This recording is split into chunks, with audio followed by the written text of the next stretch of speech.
Indira Castelhanos, da Prefeitura Municipal de São Paulo, professora de EMEI. Já ocorreu algum caso de perseguição ou punição de um funcionário público que conseguiu recorrer judicialmente, que vocês conheçam?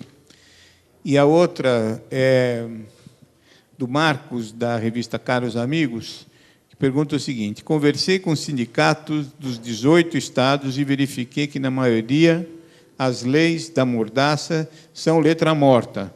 Não seria uma situação pontual o cerceamento ocorrendo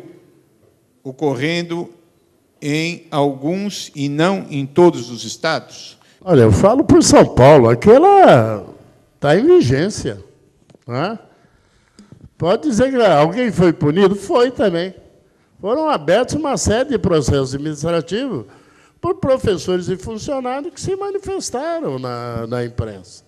É só pegar um professor, vai lá agora, então, companheiro aqui, jornalista, e peça para algum professor dar uma declaração à imprensa. Não dá.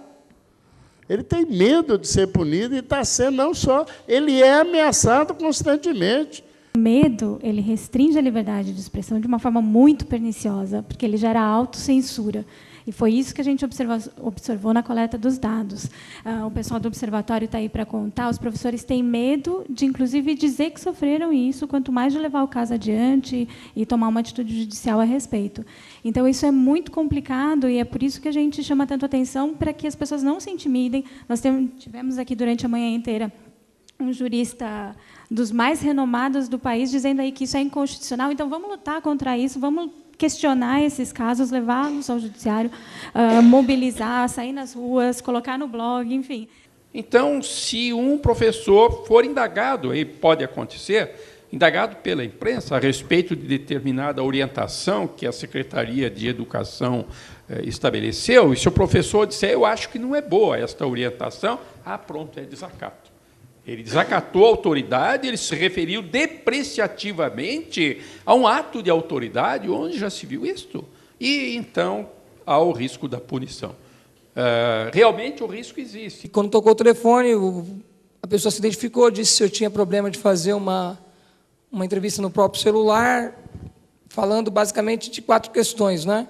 Da progressão continuada, sobre a questão do prédio da rede pública, da questão da falta dos professores e, bom, não me ocorre agora o outro tema. Aí eu falei de maneira rápida, né? E aí o clipping da minha fala era o seguinte: eles perguntavam da falta dos professores. Eu dizia que existe a falta de professor, porque na rede municipal, tocou-se pouco aqui na rede municipal isso é assumido, inclusive, pelo secretário.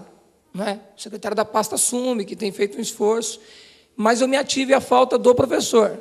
E mesmo sendo diretor de escola e professor na rede estadual, eu coloquei que a falta do professor ocorre porque o professor, quando organiza as suas jornadas, ele organiza de maneira que ele trabalhe o máximo possível para poder ter um vencimento razoável para a sua condição de vida. E aí, o que ocorre com a lei, acho que é da natureza, em algum momento ele baqueia, inclusive eu usei essa expressão, né, pouco adequada, mas era uma conversa informal, e, portanto, ele falta. Eles pegaram esse recorte, né, e disseram que eu tinha que me manifestar. Eu não procurei a PUESP naquele momento, porque eu considerava que era uma questão inerente à rede municipal. Fui até o SIMPEM, que é outro sindicato talvez mais importante da rede municipal, e lá o advogado me orientou bem. Né? A primeira coisa que ele disse é que aquilo ali não era uma notificação. É como alguém falou, aí os vários palestrantes, mas tinha um conteúdo intimidatório. O documento chamava o seguinte: do memo sem número, não é? Então era um memo que não estava, era do e-mail sem número, memo sem número. Então era um memorando não numerado e de um e-mail que, segundo o advogado, não é documento. E quero dizer para vocês que eu, ao ser perguntado pelo jornalista, que foi muito correto comigo, eu disse o seguinte: não, coloque meu nome, eu me chamo Josafarrém Nascimento Vieira. Então no clipping aparece nominado, não é? E aí eu fiz a primeira resposta ao diretor regional.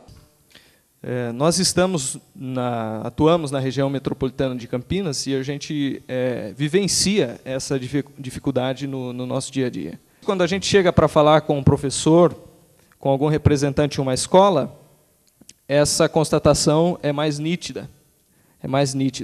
quando a gente vai conversar com pessoas da prefeitura ou com algum secretário de educação, a percepção que eles têm da gente é de que nós estamos ali mais para fazer um acordão do que para passarmos aquilo que eles têm que dizer para a sociedade. Eles não têm a cultura de prestar contas. Eu gostaria de perguntar, tanto para o professor Roberto quanto para o professor Carlos, que, rapidamente, eles pudessem falar se, na opinião deles, eles acham que o trânsito entre as escolas e a imprensa, os jornalistas, deveria ser mais livre, ou totalmente livre, ou deveriam haver algumas restrições? No caso do direito, a gente está defendendo, sim, que as pessoas têm que ter liberdade para falar, para criticar, etc. Mas as pessoas, como o professor disse, deve existir responsabilidade por aquilo que ela fala, ela deve ser responsável pelo seu discurso.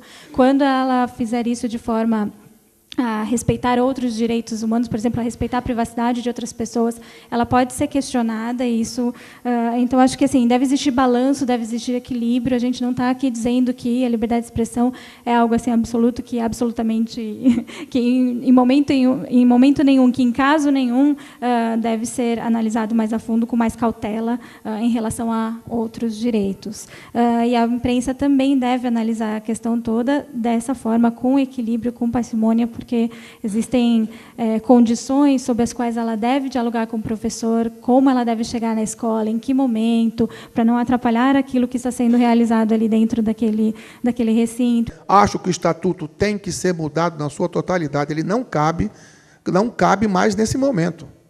Não é? Tem que ser repensado uma norma, um debate, uma discussão que normatize as relações entre o poder público e os seus funcionários, democraticamente, debatido,